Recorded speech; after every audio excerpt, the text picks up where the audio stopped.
The legislature appears set to pass some bills that limit the governor's spending powers in an emergency. If you're looking for something really riveting to read at night, I would recommend the Procurement Code. In the throes of the COVID-19 pandemic, Fox 13 found that then Governor Gary Herbert authorized more than $100 million utilizing emergency procurement powers. It let the state purchase personal protective equipment, but also authorized millions in no-bid contracts with no transparency.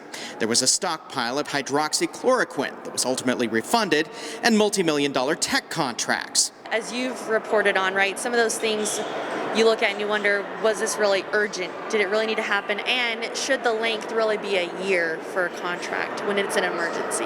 Representative Candice PIERUCCI's bill sets a 30-day limit on the governor's spending in an emergency. It's 60 days if the emergency is a natural disaster. Make sure we still have accountability and transparency in the process. And this bill is generous in that it allows the executive branch to be nimble, while also putting the cap on the amount of time and, again, that transparency reporting process in place. With no debate, the bill passed unanimously in the House. It's taxpayer dollars, and to me, the competitive bid process maximizes our needs as the government and also maximizes the use of taxpayer dollars by getting the best bang for our buck.